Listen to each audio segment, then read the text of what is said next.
Welcome into Duval Daily, presented by GenJag.com. I'm Jordan Lugo. Thank you so much for tuning in here on Tuesday, May 7th. We've got 53-man roster predictions. Rookie minicamp is about to kick off. You're going to get into OTAs, minicamp, and then eventually training camp down the road. But before we get into all that, wanted to take a look at what the Jaguars 53-man roster might look like at the end of preseason and training camp, right? Heading into that 2024 season, a pivotal season for this football team. You've got a lot of questions to answer in 2024 after a very disappointing end, to say the least, to the 2023 season. What direction is this team going to move in? Are they going to grow from what happened at the end of the season? It looks like they have taken steps in the right direction from a coaching standpoint, from a roster building standpoint. We'll see how it all plays out, but we're going to get into the 53-man roster predictions here today. Really appreciate y'all tuning in. If you enjoy the content, please like, subscribe, hit that notification bell. You can also check out genjag.com/shop, pick up some new Duval gear, and you can become a channel member right here on YouTube to help support what we're doing here. So we'll start with the offensive side of the ball. Defense, obviously, check out the special teamers as well. On offense, start at quarterback, right? I think Trevor Lawrence and Mac Jones make this football team at quarterback. Obviously, Trevor Lawrence is your starter. He's your franchise quarterback. The Jaguars are in contract extension talks, negotiations with Trevor Lawrence and his camp. He's not going anywhere. And anybody out there that believes otherwise is woefully misguided. And then they traded a 6th-round pick for Mac Jones. I don't think that you make that investment. I don't think you trade that draft capital if you're not serious about keeping him around. And of course, he's a local kid, 1st-round pick for the New England Patriots, somebody who's looking to kind of rehab their career a little bit after a couple down years where, Mac Jones is certainly not blameless for what has happened to him over the last couple years. But when you look at the surrounding situation with the group of offensive talent he had around him in New England, with the coaching situations over the last couple years on the offensive side of the ball in New England, it's easy to see why it might not have worked out in Mac Jones's favor, but comes to Jacksonville, gets to kind of, again, try to put his career back together as a backup here for the Jaguars.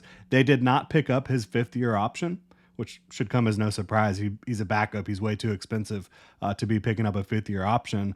But I think the Jaguars, they look and see what they can get out of Mac Jones in 2024 as a backup plan, as someone who maybe as a backup has a little bit higher of a ceiling than a CJ Beathard, who has been in Jacksonville with Trevor Lawrence for the last few years. I think the Jaguars would probably try to keep CJ Beathard around. I don't think there would be a huge market for him in terms of, teams clamoring to try to scoop him up off waivers or anything like that. So I think the Jaguars roll with Trevor Lawrence and Mac Jones, CJ Beathard probably on the practice squad if they can stash him there. At running back, Travis Etienne, Tank Bigsby, they're not going anywhere, obviously. The Jaguars did pick up Travis Etienne's 5th-year option, also Trevor Lawrence's. We've talked about both of those situations already.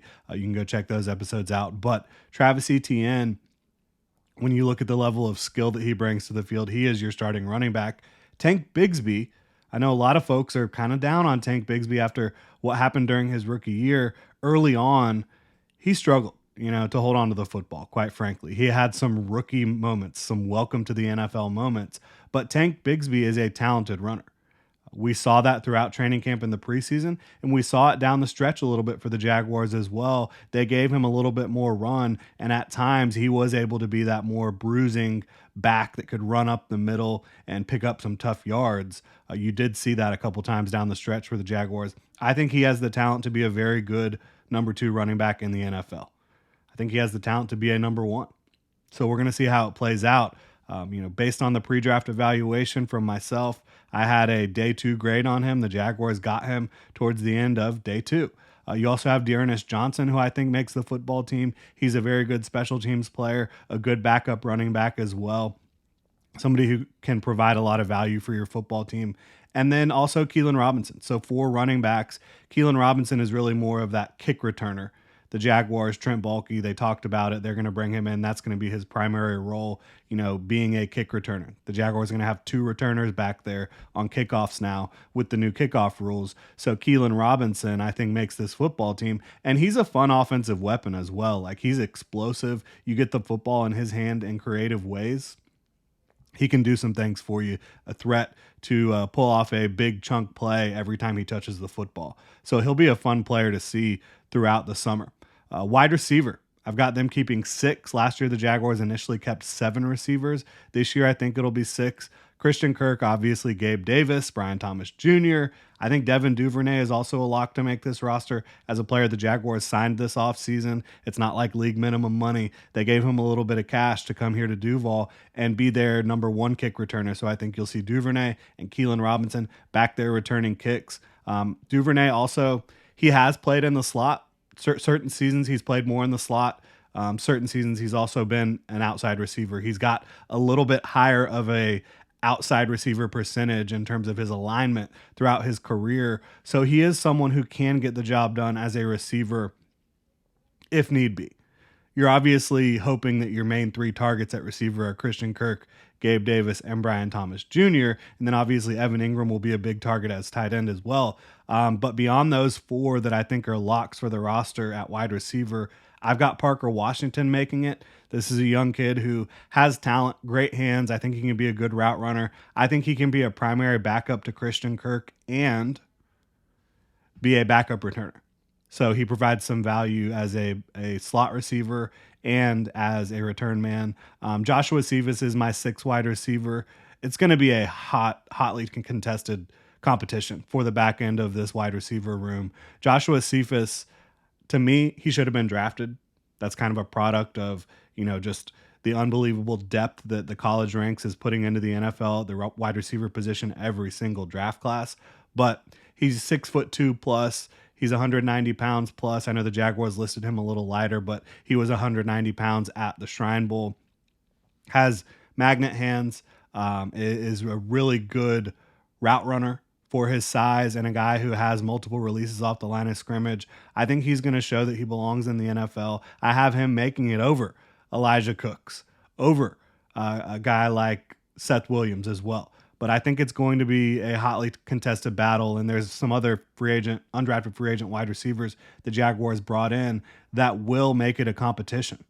It's not going to be easy for whoever makes it on the back end of the roster at wide receiver. And of course, Tim Jones is still in the picture as well, someone who they value for the dirty work he can do on offense and the special teams value he has. At tight end, I've got 3 players making it. Evan Ingram, Brenton Strange, Luke Farrell. The Jaguars did bring in Josiah DeGuara this offseason. They've got a couple undrafted free agent tight ends as well. But for me, I think that Evan Ingram and Brenton Strange and Luke Farrell are locks. I think you look around the rest of this roster, you really need more depth in other spots than you do at tight end. Evan Ingram, basically a Pro Bowl caliber player at the tight end position right now. At this point in his career, has had a really good 2-year stretch for the Jaguars. Brenton Strange, they drafted in the 2nd round last year. They're hoping he can develop into more of an impact blocker, maybe someone they can use as an auxiliary weapon on offense. And then Luke Farrell, he is a good wide tight end. He's developed into a very nice player for them as a former day 3 pick. So I think that they feel comfortable with him in the final year of his rookie contract. Then offensive line, I've got them keeping 10 offensive linemen. We can kind of break it down between guard and tackle, or interior offensive line and tackle, I should say. I've got 4 tackles: Cam Robinson, Anton Harrison, Walker Little, Javon Foster. The thing about these tackles, I think we saw Walker Little try to play guard last year. He was playing through injury at guard a little bit, like he wasn't fully healthy. Maybe he can play guard in the future, but he really is better at tackle. Anton Harrison is a starting tackle for the Jaguars. Cam Robinson is a starting tackle for the Jaguars. I think Walker Little is a starting caliber tackle, but he's not going to be this year. And then Javon Foster, you brought in the draft, who I think actually does have an opportunity to be a swing offensive lineman at tackle and guard. I think he has the physicality, the strength, the power profile, and he's not too tall to get in there where you've got some shorter guys on the interior, some guys that play with more leverage. I think he can get low and play with some natural leverage a little bit. on the interior. So I think Javon Foster, with his length, his strength, his football IQ, the way he plays the game, he's got great hands. I think he could potentially be a swing player. So you're not just keeping a fourth tackle, you're keeping someone who can also help you out at guard if need be. And then you look on the interior, Mitch Morse and Luke Fortner are your two centers, your two real centers. Fortner was not one of the better starters in the league at center last year, actually was one of the worst. Mitch Morse comes in, and he's a very good pass protector. He's a very good run blocker. He's a massive upgrade at center for the Jaguars. They haven't named him their starting center yet, which is hilarious. It's a great bit that they've got going on. But Mitch Morse will be the Jaguars starting center. Luke Fortner will be the backup. And then at guard, you brought back Ezra Cleveland. Brandon Sheriff still in town, of course. You have Cooper Hodges and Tyler Shatley as your primary backups there. And again, if there's injuries like there were last year, I think Javon Foster, if need be, could step up and potentially play guard for you. Very experienced football player. So that's 25 players on offense, which means I'm also going to have 25 players on the defensive side of the ball. We'll kick it off at edge. I've got Josh Allen, Trayvon Walker, Trevis Gibson. And this is one of the only real surprises here, if you want to say it's a surprise. I don't think the Jaguars' fourth edge is on the roster right now. I know they drafted Miles Cole. I think he's got a ways to go. Yes, from a physical standpoint, he is impressive. He compares athletically and from a physical profile standpoint to a Trayvon Walker. If you go look at mock draftable, they compare to each other, right? Both got great length. Both are big, strong physical athletes that can really move for their size. But Miles Cole, I don't think, is ready to really compete and ready to, be one injury away from having to play a lot of reps. I just don't think that the Jaguars are going to do that this year. I think Bud Dupree, somebody who played for Ryan Nielsen in the Atlanta Falcons defense last year, who is still on the open market, is going to come in and fill that role for the Jacksonville Jaguars. That's kind of my bold prediction here. I think they're going to bring in Bud Dupree. Makes too much sense. He's going to be available for next to nothing. A guy that has already accepted the fact that he is a rotational player at this point in his career, and he did it at a very high level last year for the Falcons. So I think you can feel really good about your two starters, and then Bud Dupree and Trevis Gibson as your rotational edges there. I don't have Yasir Abdullah making it. I think he's just kind of a tweener now at this point. They have him listed at linebacker, not outside linebacker, which would mean they have him kind of competing for an off-ball linebacker spot potentially, maybe a hybrid spot. I don't know. I just don't really see him being able to make the type of impact at either spot to keep him around, unfortunately. And that's not a good look. I mean, that was a fourth-round pick last year, right? So we'll see how it plays out there. And then at defensive line, I have Eric Armstead, Devon Hamilton, Roy Robertson Harris, and the two rookies, Mason Smith and Jordan Jefferson. So that's 9 total defensive front players there. And for me, I think that Adam Gotsis, Jeremiah Ledbetter, good players. I don't think that they're going to keep Jeremiah Ledbetter after drafting Jordan Jefferson. I think, you took him in the 4th round. They're going to keep him around this year. Mason Smith is obviously going to be competing for a rotational role. Eric Armstead and Devon Hamilton, your two starters to get things kicked off. Roy Robertson Harris, a primary rotational player, and then Jordan Jefferson. So that's 9 guys for the defensive front. And then you've got at linebacker, off-ball linebacker here, Foye Oluokun, Devin Lloyd, Chad Muma, Ventrell Miller, who was a 4th-round pick last year, and Caleb Johnson. Caleb Johnson has been a fantastic special teamer for the Jaguars. I think they're going to keep him around. Ventrell Miller, they like him a lot. We'll see what he can do. Pretty much had a redshirt year with the injury situation last year. Foye Oluokun, Devin Lloyd, your two starters. Chad Muma, a very valuable backup player as well. And Trent Baalke talked about the linebacker types being more valuable on special teams now with you're not running as far on the kickoffs. So yeah, I don't think there's going to be any shortage of off-ball linebackers making this football team. Then at safety, I've got 5 players as well. Andre Cisco, Antonio Johnson, to me, that's your free safety and your strong safety. Darnell Savage I have listed at safety, even though I think he's going to be a hybrid between a nickel and a safety type player. Andrew Wingard and Daniel Thomas are both very good veterans and very good special teams players. I think it's pretty cut and dry at safety. At cornerback, it could be interesting. You've got Tyson Campbell, Ronald Darby. Think they're locks to make the roster. I think Jari and Jones being a third round pick is obviously a lock as well. Monteric Buster Brown, he's played a lot for the Jaguars over the last couple years, showed improvement as a second year player in 2023. I think he will make the team.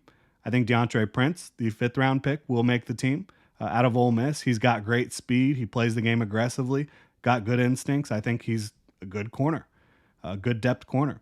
And then the final cornerback spot will be really interesting. But because you have Jarian Jones and Darnell Savage and even Antonio Johnson, who can all be in the nickel at times, I think they roll with another outside guy. So I don't think Gregory Jr. makes the roster. I have it as Christian Braswell at this point. I would not be surprised if that player is not even on the team right now. The Jaguars have shown some interest bringing in Jerry Jacobs for a visit. So maybe they go get a veteran who has a little bit more experience. They do also have Tavon Campbell and Awarie on the roster who are veterans that could be competing for the spot as well. So we'll see how it plays out at the end of the cornerback room there, back end there. Special teams. It's cut and dry with two of these three. Logan Cook is your punter. Ross Matisic is your long snapper. Who is the kicker? Is it Cam Little? Is it Riley Patterson? I think if you draft Cam Little in the 6th round, that shows a strong indication that as long as he doesn't completely fumble the bag throughout this summer, he's probably going to be the guy. But to me, Riley Patterson is a decent backup plan, so we'll see how it plays out there. But Cam Little has a bigger leg than Patterson. Patterson, over the last couple years in the NFL, has been more accurate than Cam Little. And Cam Little, where you've seen him miss some more kicks than you'd like, is the 40 to 49-yard range. So he's going to have to prove that he can be accurate because, inside of 50, that Riley Patterson is very accurate. But I think Cam Little, good on kickoffs, good on extra points, has a bigger leg, has been accurate enough in college to make you feel like with a little bit more development, with a little bit more time on task, that he can potentially be a quality starting kicker in the NFL. We'll see how it plays out. Really appreciate y'all tuning in, though. That is my Jaguars 53-man roster prediction before rookie minicamp gets kicked off later this week. If you enjoy the content, please like, subscribe, hit that notification bell. You can also check out genjag.com/shop, pick up some new Duval gear, become a channel member right here on YouTube. Y'all have a good one.